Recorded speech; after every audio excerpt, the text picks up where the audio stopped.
नमस्कार।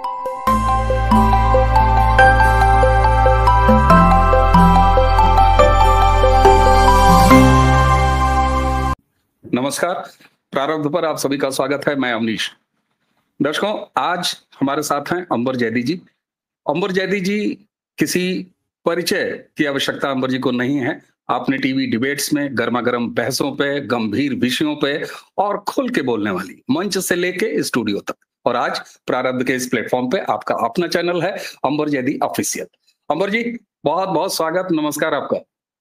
बहुत बहुत धन्यवाद अवनीश जी, और सभी दर्शकों को और आपको मेरा नमस्कार और धन्यवाद। Thank you. Ambar ji, Waqf amendment act pass हो गया। जी, कितना अच्छा नाम इसको दिया है, उम्मीद बिल, यानी उम्मीद एक्ट। जी। ये उम्मीद भारत की संसद से निकल के आया और लगभग 21 पेटिशंस को साथ में लेके ये सुप्रीम कोर्ट भी पहुंच गया है। 14 दिस मंथ हियरिंग वहां पे होनी है।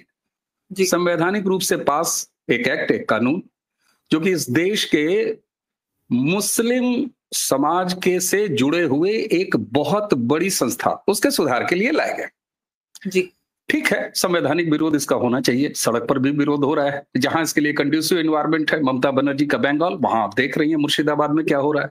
लेकिन जी, कुछ बहुत सारी चर्चाएं हो चुकी हैं, तरह तरह की चर्चाएं हो चुकी हैं, लेकिन आज मैं अंबर जैदी जी से वक्त पर 2-3 बातें ही पूछूंगा और जानना चाहूंगा। जी। एक प्रैक्टिसिंग मुस्लिम वुमेन अंबर जैदी, उनके लिए ये उम्मीद कैसा है? दूसरा, 2 महिलाओं की एंट्री। आइए इसी से शुरुआत करते हैं, महिला स्पेशल वक्फ। अंबर जी। देखिए अवनीश जी, महिलाओं को लेकर काफ़ी सवाल किए जा रहे हैं और बहुत सारे लोगों के एतराज़ है कि महिलाओं को रख के क्या हो जाएगा, महिलाओं को क्यों शामिल किया जा रहा है। इनफैक्ट नॉन मुस्लिम्स को भी लेकर बहुत ज़्यादा एतराज़ जताए जा रहे हैं। तो मैं यहाँ पर एक बात तो सबसे पहले ये कहना चाहूँगी, जो नॉन मुस्लिम्स को लेकर कहा जा रहा है, जो सच्चर कमेटी रिपोर्ट थी 2006 और 2008, जो यूपीए सरकार के समय में आई थी, जो कांग्रेस द्वारा जिसका नेतृत्व किया गया था, उस समय में जो भी उसमें सजेशंस दिए गए थे, जो भी सुझाव थे, उन सभी सुझाव पर ही आधारित ये जो एक्ट है, ये जो अभी कानून बन गया है, एक्ट बन गया है प्रेसिडेंट के साइन के बाद, उसके विरोध में बहुत सारी याचिकाएँ भी लग गई हैं। उस समय में जब कांग्रेस थी तो वो सुधार मान्य थे। आज उन्हीं सुधार के आधार पर अगर एक कानून बनाती है बीजेपी सरकार, तो उनको असंवैधानिक घोषित करने की कोशिश की जा रही है। सारे विरोधी दल ये कह रहे हैं कि ये सब असंवैधानिक है, और वक्फ एक्ट में अमेंडमेंट्स पहले भी हुए हैं, कई बार हुए, 1995 में हुए, 2013 में हुए।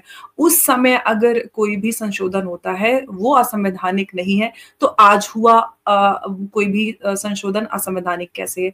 आप उसका विरोध कर सकते हैं, संवैधानिक तरीके से विरोध दर्ज करा सकते हैं, लेकिन उसको आउटराइटली आप असंवैधानिक कैसे बता सकते हैं? अपर लोअर हाउस से पास होने के बाद, प्रेसिडेंट द्वारा सिग्नेचर होने के बाद आप उसको कैसे असंवैधानिक बताते हैं? अब सवाल आ जाता है, और इंक्लूसिविटी को भी उसमें मेंशन किया गया था। वक्फ से रिलेटेड इनकम की भी बात उसमें हुई थी कि इनकम हजारों करोड़ में हो सकते हैं, लेकिन चंद 100 करोड़ होती है, जिसमें बहुत पोटेंशियल है, प्राइम प्रॉपर्टीज हैं। साथ ही साथ उसमें ये भी था कि जो एक्सपर्ट्स हैं नॉन मुस्लिम, उनको भी इनमें शामिल किया जाए, जो एसेट मैनेजमेंट और इस सब के लिए। और महिलाओं को लेकर भी बात है। महिलाओं को लेकर अगर हम बात करते हैं, तो मुसलमान समाज में कोई भी ऐसा संस्थान जहाँ जो राजनीति में, एक्टिव पॉलिटिक्स में शामिल है, जो मुद्दों पर बात रखते हैं, जिसमें all India Muslim personal law board की बात करें, वक्फ बोर्ड तो एक ऐसी सरकारी संस्थान है, उसमें भी वो तो बाद में ही आ जाती है। लेकिन अगर आप समाज से ही स्टार्ट करें, हम जब भी कोई इस तरह का इनिशिएटिव लेते हैं, तो it always start from your home.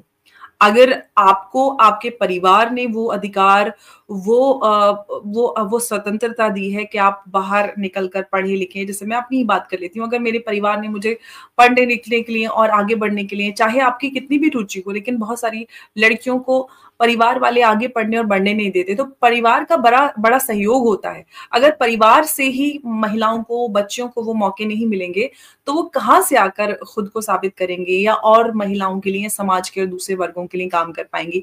तो मुसलमान समाज में कभी भी महिलाओं को वो स्वतंत्रता, वो अधिकार नहीं दिए गए। चाहे संस्थानों की बात करें, all India Muslim personal law board जो खुद को मुसलमानों का रहबर और सरबराह बताते हैं कि हम मुसलमानों के उत्थान के लिए काम करते हैं, लेकिन आज तक उन्होंने एक भी काम मुसलमान महिलाओं की बात कर ली या एट लार्ज पूरे ही मुसलमानों की बात कर ले, सिवाय राजनीति करने के मुसलमानों के नाम पर उन्होंने कुछ भी नहीं किया।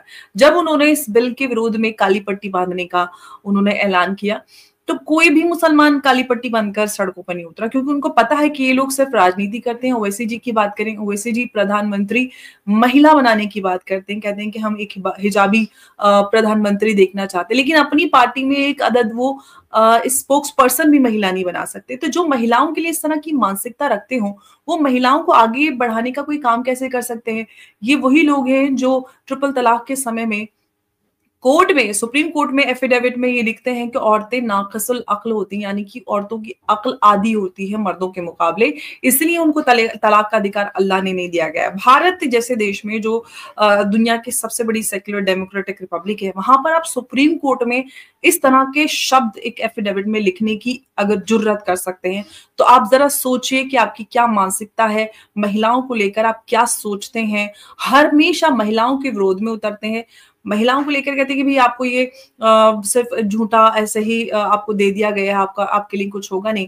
ट्रिपल तलाक का कानून बना, मुस्लिम महिलाओं को वो स्वतंत्रता मिली और कानूनी संरक्षण मिला। इससे पहले वो कानूनी दायरे में ही नहीं थी। अभी भी भारत की महिलाओं को समान अधिकार ही नहीं है। आज भी धर्म के आधार पर सभी महिलाओं को धर्म के आधार पर उनके पर्सनल राइट्स हैं।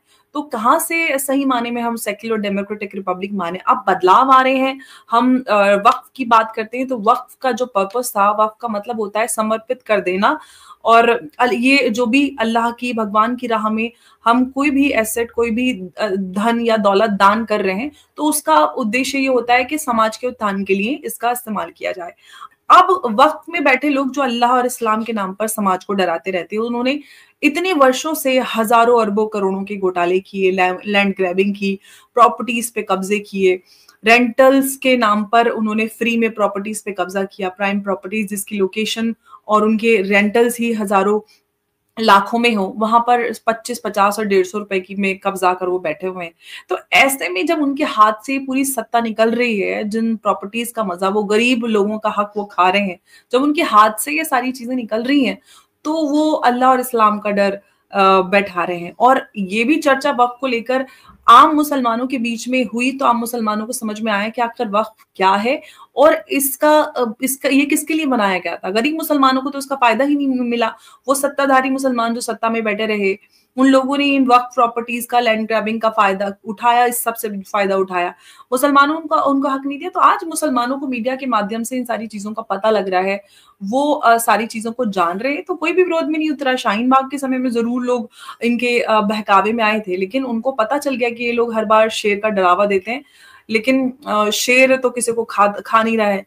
तो भरोसा इन लोगों का उठ गया है। और आज हम जिस दौर में है, सब कुछ डिजिटाइज है, लोगों के पास इंफॉर्मेशन है, तो डराना ये जो इनका था लोगों को, वो काम नहीं कर रहा है। अब लोगों के सामने सारी चीजें हैं, तो सारी चीजें एकदम क्लियर है। अब लोग देख रहे हैं क्या कुछ हो रहा है, और इन लोगों ने कभी भी समाज के लिए काम नहीं किया, तो कैसे ये भरोसा करेंगे? क्यों इन लोगों पे भरोसा करके ये अपने परिवारों को, अपने युवाओं को, बच्चों को बर्बाद करेंगे? क्योंकि ये लोग तो पूछते नहीं है। तो इवेंचुअली एक जो सफर करता है वो आम मुसलमान करता है। तो अब मुसलमान थोड़े होशियार होते जा रहे हैं, जो कि अच्छी बात है। बिल्कुल। और आपने जिस खूबसूरती से हम महिलाओं के हक हकूक की बात की और उसको वक्फ से जोड़ा, मुझे लगता है कि काफी क्लियरिटी आ गई होगी दर्शकों के मन में। एक चीज आपने बार बार कहा कि जो बड़े लोग हैं, जो अपर क्लास है, जो मजबूत लोग हैं, जो ताकतवर लोग हैं, उन्होंने वक्त की जो प्रॉपर्टीज हैं उस पर अवैध कब्जे और उसको दुनिया भर की सुविधाएं वो भोग रहे थे। अब जब आप अमीर अमीर अमीर कहती हैं, ताकतवर कहती हैं, तो उसी के साथ तुरंत मुझे ध्यान आ जाता है कि किस तरीके से महिलाओं के साथ पसमानदा समाज को एंट्री दी गई। क्या वो पसमानदा समाज, जो कि एक बड़ी आबादी है, परसेंटेज में बड़ी आबादी है, जिनको भारतीय मुसलमान भी कहा जाता है, जो अपने आप को अशराफ से बिल्कुल अलहदा लगता है, चलता है, लेकिन उसी के साथ ये भी है कि अब तक उसका सारा कंट्रोल, चाहे वो ज़हनी हो और चाहे उसकी फिजिकल कंट्रोल हो। जब मैं फिजिकल कंट्रोल की बात कर रहा हूँ, तो ये कौन से लोग हैं जो सड़क पर इनको उतारते हैं, चाहे वो 500 रुपए दे के पत्थर थमा के, चाहे जुमे की नमाज के बाद, ये सड़कों पर यत्र तत्र सर्वत्र हमने देखा है। क्या पसमानदा समाज वाकई कन्विंस्ड है और इसलिए इन्हें भीड़ नहीं मिल रही है? देखिए, ये बहुत अहम सवाल है। अगर हम भारतीय राजनीति की बात करते हैं या भारतीय राजनीति में जिस तरह से मुसलमानों को एक वोट बैंक की तरह इस्तेमाल किया गया, जो भी राजनीतिक दल रहे उनके द्वारा, ये वही लोग रहे, क्योंकि हम सब जानते हैं कि मेजॉरिटी जो है वो पसमानदा मुसलमानों की है, जो ओरिजिनली भारतीय हैं और किसी ना किसी पिछड़े वर्ग से वो त्रस्त होकर वो कन्वर्ट हुए इस लालच में कि मुसलमानों में तो कोई भी इस तरह का वर्ण भेद या इस तरह की कोई समस्या नहीं है, जबकि ऐसा कुछ नहीं है। हम उधर भी वैसे ही, क्योंकि सभी भारतीय हैं और हमारे अंदर जो कल्चरल चीज है वो सब कुछ समान ही है। लेकिन अब सवाल यहाँ पर उन एलीट मुसलमानों का आता है जो सत्ता में बैठे रहे हैं, जिन्होंने मदरसे, इदारे और इस तरह के सिस्टम बनाकर उन गरीब मुसलमानों के ऊपर जो अपना शिकंजा है उसको मजबूत रखा। उनको मदरसे के शिक्षा वाला जो एक सिस्टम था उसमें ही उलझा कर रखा, ना ही वो मुसलमान ज्यादा पढ़ लिख कर इतने अक्लमंद हो जाएंगे ताकि उनसे सवाल करने लग जाएं। तो इस तरह के एक ऐसे सेक्लूजन में उनको रखा गया, एक ऐसे टनल व्यू उनको दिया गया। ना ही वो दूसरे धर्म और समाज के लोगों के साथ उठ बैठ रहे हैं, उनको और चीजों की और लोगों की, देश समाज में क्या कुछ चल रहा है, कैसे एक दूसरे के साथ कोएग्जिस्ट किया जाता है, रहा जाता है, क्या कुछ सच्चाई है देश में, क्या चल रहा है, हकीकत क्या है समाज की, देश की, वो ही नहीं होने दिया। तो एक जो कंट्रोल था वो रहा है, अभी भी है काफी हद तक। ऐसा नहीं है कि बहुत एकदम सब कुछ बदल गया है, धीरे धीरे बदलाव आ रहा है। तो ये सब रहा मदरसों की वजह से। और सबसे बड़ा जो इसके पीछे कारण है वो ये कि मुसलमान समाज जो है वो पूरी तरह से कंट्रोल होता है मौलानाओं द्वारा। हालांकि वो बात अलग है कि इस्लाम में किसी मिडिल मैन का कोई कॉन्सेप्ट नहीं है, लेकिन पूरी तरह से फतवा के लिए, किसी भी ओपिनियन के लिए, राय के लिए, मसले मसाइल के लिए, दीन के लिए पूरी तरह से मुसलमान लोग निर्भर करते हैं मौलानाओं पे। और जो मौलानाओं ने बोल दिया वो हर पे आखिर होता है, और पत्थर की लकीर जिसे हम कहते हैं। तो इस वजह से और फिर उन सत्ताधारी पार्टियों ने या जो भी राजनीतिक दल रहे, उन्होंने इन मुसलमान जो हमारे मजहबी लीडर थे, या उनको हम कहें मौलाना कहें, इन लोगों को सत्ता में कुछ दे देकर इनको ल्योर करते रहे। और वो कहते रहे कि उनको वोट करना है, उनको वोट करना है, मोदी जी बुरे हैं, राहुल जी अच्छे हैं, अखिलेश जी अच्छे हैं, फलाने बुरे हैं। तो जो उन्होंने कह दिया वहीं पे भीड़ उधर ही चल पड़ती थी।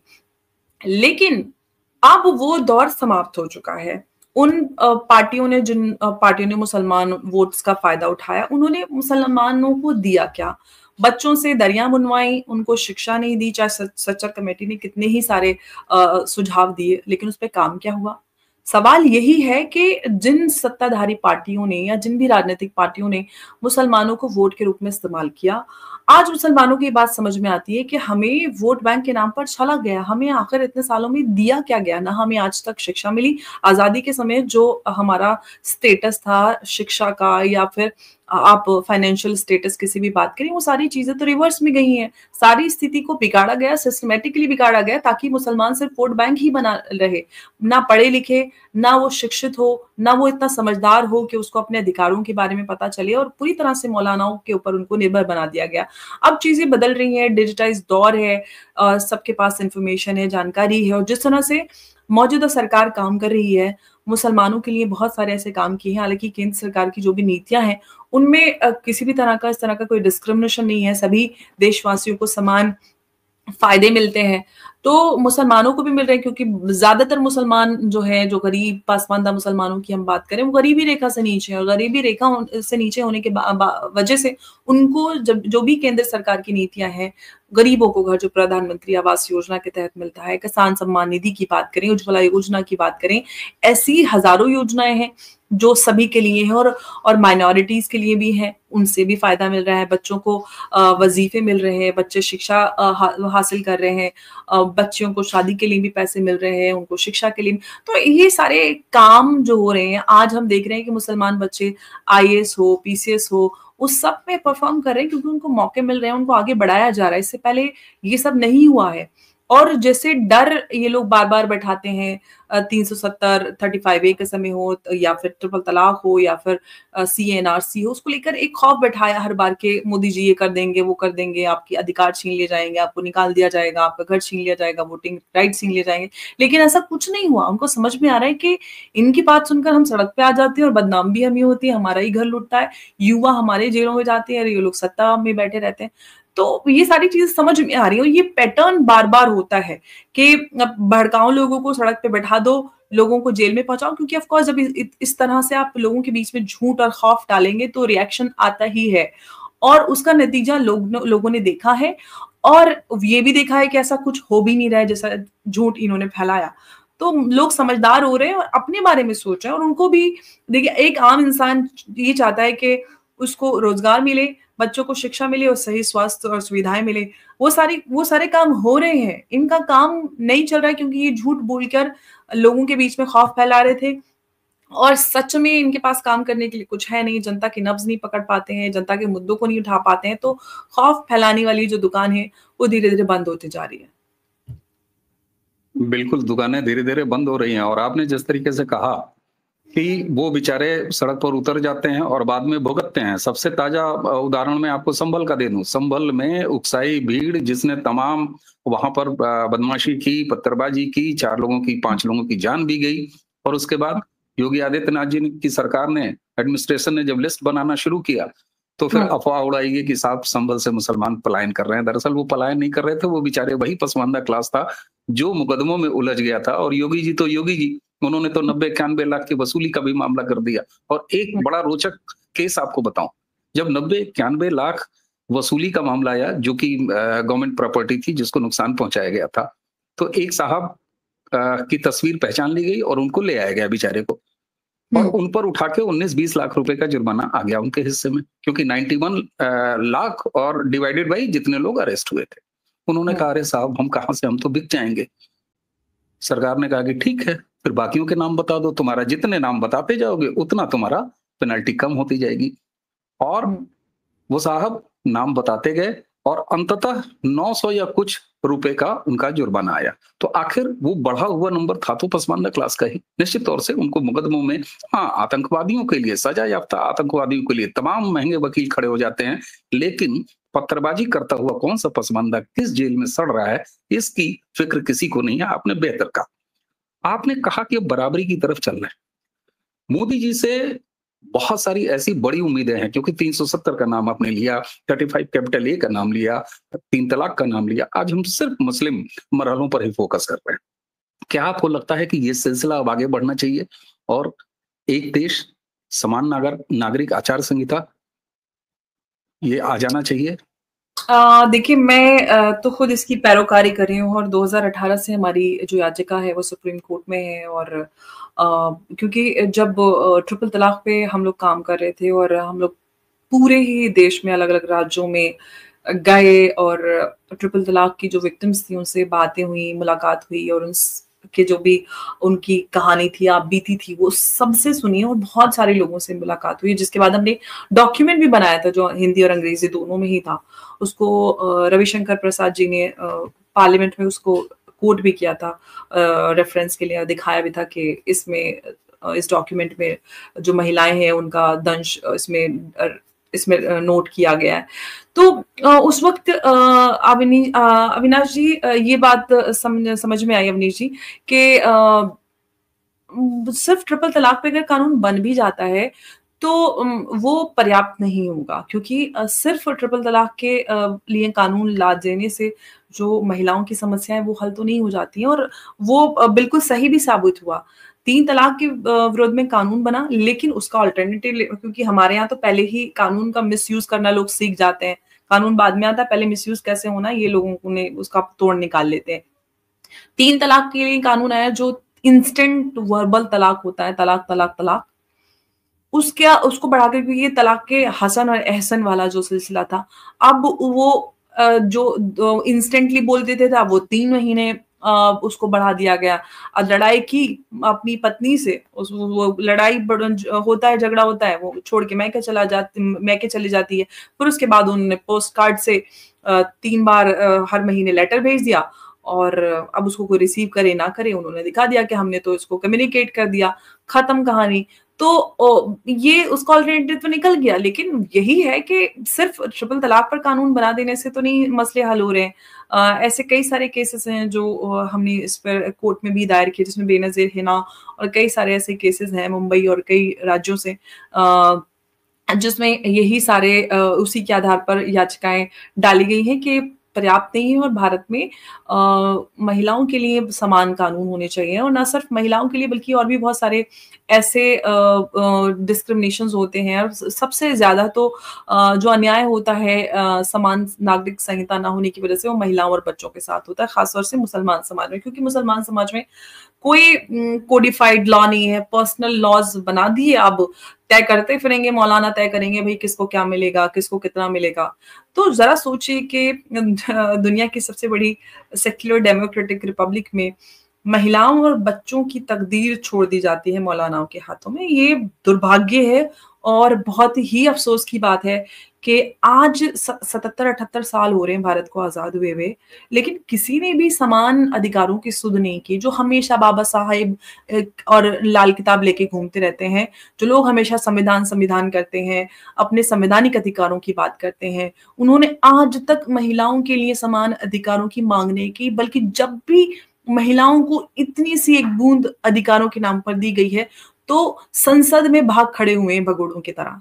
तो ऐसे लोगों से क्या उम्मीद करें कि वो समान अधिकार देंगे? सिर्फ उम्मीद मोदी जी से ही कर सकते हैं, क्योंकि जो उन्होंने ऐतिहासिक फैसले लिए हैं अपने पिछले 2 कार्यकालों में, और अभी भी वक्त का फैसला ऐतिहासिक है ऑफ कोर्स। तो उम्मीद प्रधानमंत्री मोदी से ही है कि वो समान नागरिक संहिता पर कोई फैसला जरूर ले सकते हैं, क्योंकि हम वर्षों से इस मुद्दे पर कार्य कर रहे हैं कि भारत में सभी को समान अधिकार हों, क्योंकि संविधान सबके समान अधिकार सुनिश्चित करता है, और दूसरी तरफ हमारे धर्म के आधार पर पर्सनल अधिकार पर जो कानून बने हुए पर्सनल लॉस, तो ये अपने आप में कॉन्ट्रोडिक्टरी है। और इसी आधार पर हमने कोर्ट में भी मांग की है कि समान अधिकार संहिता होनी चाहिए लागू, और सरकार से उम्मीद हम जताते हैं कि वो ये जरूर इस पर काम करें, क्योंकि उनके एजेंडा में भी है, मैनिफेस्टो में। तो हालांकि वक्त तो उनके मैनिफेस्टो में भी नहीं था, बट फिर भी उन्होंने कर डाला, तो ये तो मैनिफेस्टो में है, तो जरूर उम्मीद करते हैं कि करेंगे।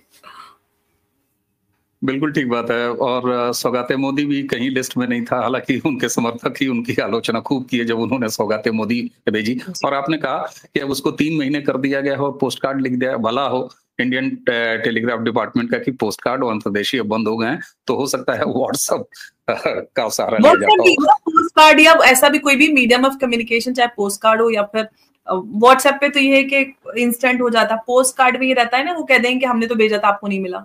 व्हाट्सएप में कैसे बोलेंगे? तो इसलिए वो इस्तेमाल करते हैं पोस्ट कार्ड का। बिल्कुल। अंबर जी एक सोशल एक्टिविस्ट, एक इन्फ्लुएंसर, और भारतीय जनता पार्टी और मोदी जी की सरकार और इस फिलॉसफी, इस आइडियोलॉजी को इतना दमदारी से सपोर्ट करती। मैं आपसे निजी बातें नहीं पूछूंगा, मैं ये बिल्कुल नहीं पूछूंगा कि परिवार में कितना सपोर्ट मिला और कैसे आप आगे बढ़ी, ये सब नहीं। लेकिन आप एक मुसलमान महिला है, निश्चित तौर पर अपने समाज में आप घूमती हैं, समाज से आपको अंबर जैदी को क्या रिस्पॉन्स मिलता है, कितना पॉजिटिव कितना नेगेटिव, या उसकी परवाह ही नहीं करती, उसको अलग हटके फिर आप ये काम कर रही हैं, ताकि इससे ये समझ बनेगी कि कितनी स्वीकार्यता है, एक्सेप्टेंस कितनी है ऐसे लोगों की उस समाज में, खासतौर से महिला। अवनीश जी, देखिए मैं आपको सच एकदम बताऊँगी।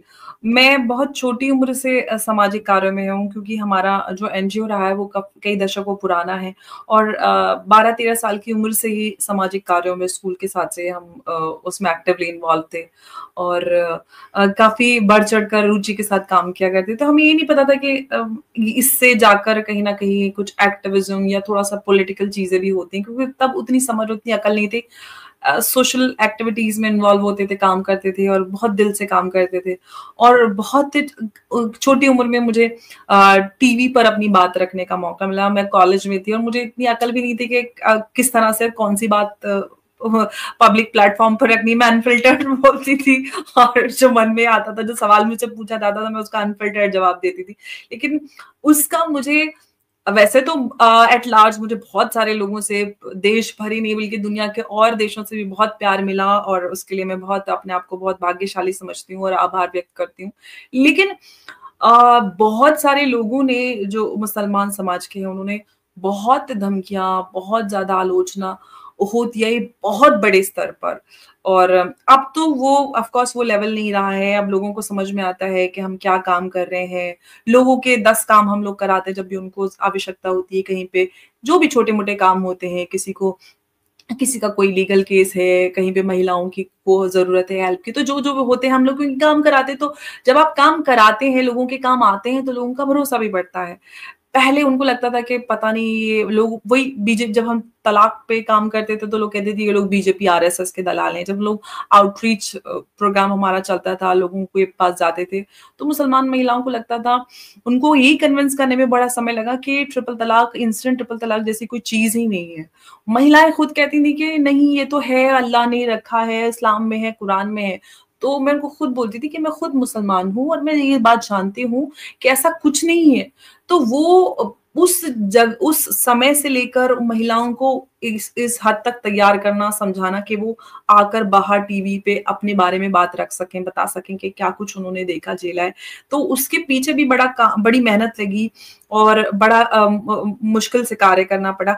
तो वो जो फ़ेज़ था वो बहुत ज़्यादा बहुत मुश्किल दौर था, और बहुत ज़्यादा आलोचना, बहुत ज़्यादा कुछ सहा, लेकिन अब आकर अब राहत है काफ़ी हद तक, वैसा नहीं है जैसे उस समय हुआ करता था। ऐसा नहीं है कि सब कुछ बहुत स्मूथ हो गया है, बहुत अब अभी भी कड़े स्तर पर आलोचना है, लेकिन अभी बैलेंस आउट हो गया, क्योंकि जैसा होता है कि सभी को, ऐसा नहीं है कि एकदम आउटराइटली सबको सब प्यार करते हैं, पसंद करते हैं। आलोचना भी होती है और लोग प्यार भी देते हैं और समझते भी हैं कि हम जो काम कर रहे हैं, वो समाज और देश के भले के लिए है। अब लोगों में समझ हो गई है उतनी कि लोग समझ पाते हैं कि जो काम है वो ज़रूरी है, लोगों की विचारधारा होती है, लोगों के काम कराना भी बहुत ज़रूरी होता है। ये लोगों के काम आ रहे हैं, काम करें। ये काम करके ही आप किसी का भरोसा जीत सकते हैं, और वही प्रधानमंत्री मोदी की आपने बात की। प्रधानमंत्री मोदी ने जो मुसलमानों का भरोसा, अब देखिए आउटराइटली लोग कहते थे कि जब 2014 में कि मोदी जी आएँगे तो सबको निकाल देंगे या पता नहीं क्या हो जाएगा मुसलमानों के खिलाफ। लेकिन उन्होंने मुसलमानों के लिए काम किया, कड़े फैसले लिए। जो मुसलमानों के हितैषी बनते थे जो दल, उन्होंने कभी वो फैसले नहीं लिए। महिलाओं के लिए तलाक की जो अगर हम बात करते हैं, शाहबानो केस में 80 के दशक में लाखों की संख्या में जो कानून बन चुका था, लाखों की संख्या में मुसलमान विरोध करने के लिए इंडिया गेट पे पहुंचते हैं, और उस कानून को वापस ले लिया जाता है तत्कालीन सरकार द्वारा। तो ये सोचिए कि लाखों महिलाओं को आपने किस हद तक और किस कदर निराश किया। एक बुजुर्ग महिला, एक वृद्ध महिला जो चंद 100 रुपए के लिए, 100 या 150 रुपए का गुजारा भत्ते के लिए उनको निराश किया गया। तो ऐसे लोगों से अ वो दौर देखा मुसलमानों ने, और आज वो दौर है कि प्रधानमंत्री मोदी किसी भी तरह के राजनीतिक प्रेशर में नहीं आते, किसी भी तरह के डरावे में नहीं आते। जो फैसला समाज और देश की बेहतरी के लिए एक एक जो वो उनका दृश्य, वो जो एक दूरदृष्टि है उनकी, जो देखकर सोच समझकर फैसले लेते हैं कि हम अगर बड़ी इकोनॉमी बनना चाहते हैं, हम आज टॉप 3 में हैं, तो कभी हम वीकेस्ट 5 में हुआ करते थे, आज हम टॉप 3 में पहुँच गए हैं। ये जो अ दूरी तय की है, ये काम करके की है, और भरोसा आप काम करके ही जीत सकते हैं। तो वही सफ़र, अगर मैं तो बहुत छोटी हूँ खैर, बट आप इंस्पिरेशन लेते हैं, प्रधानमंत्री मोदी लाखों करोड़ों के लिए इंस्पिरेशन है। तो मेहनत करते हैं, काम करते हैं, तो समाज में लोगों के बीच में आपका भरोसा भी आप जीत पाते हैं? बिल्कुल। और आपकी इस सारी बात को अगर मैं 2 लाइनों में समेट दूँ, तो कौन-सी बात कहाँ कैसे कही जाती है, हो सलीका तो हर बात सुनी जाती है, और पीछे आपकी परफ़ॉर्मेंस लगातार, आपकी लगन, आपकी मेहनत तो निश्चित रूप से स्थान बना ही देती है, चाहे एनवायरनमेंट कितना भी नेगेटिव हो। आपकी पॉज़िटिविटी देख के हमने ये पहला मौका है जब आपसे मैं इस तरह से बात कर रहा हूँ, हालाँकि हमारी एक समारोह में मुलाकात भी हुई जी। लेकिन उस बहुत अच्छा लगा आपसे बात करके, और मुझे लगता है कि ये हमारी प्रारंभिक चर्चा जो आज प्रारब्ध के इस मंच पर है, अंबर जैदी जी के साथ हुई है, दर्शकों आपको पसंद आई होगी। और मैं जानता हूँ कि आप हर एक विषय पर पकड़ रखती हैं, और यहाँ दर्शकों के सामने चलते-चलते मैं आपसे वादा लेता हूँ कि आप प्रारब्ध के इस मंच पर फिर हमें अवसर देंगी और अलग-अलग विषयों पर हम बात करेंगे, ऐसी हमें उम्मीद है। दर्शकों, तो ये थी अंबर जैदी जी, और अंबर जैदी जी के साथ बातचीत, चेहरा पहचाना हुआ है, विचार आप जानते हैं, इसलिए हमें उम्मीद है कि आज का ये वीडियो आपको पसंद आया होगा। और हाँ, चलते-चलते एक बार और, अंबर जैदी जी बहुत अच्छा कंटेंट क्रिएट करती हैं अपने चैनल अंबर जैदी ऑफिशियल पे। इस वीडियो के डिस्क्रिप्शन में जैदी जी के उस चैनल का लिंक आपको मिलेगा, ज़रूर उसको फॉलो करिए। अंबर जी, आपको बहुत-बहुत धन्यवाद, और साथ में आपकी ऊर्जा इसी तरह बना रहे। इस बधाई और इस संदेश के साथ हम आपसे विदा लेंगे, और दर्शकों से भी नमस्कार। नमस्कार, बहुत-बहुत धन्यवाद।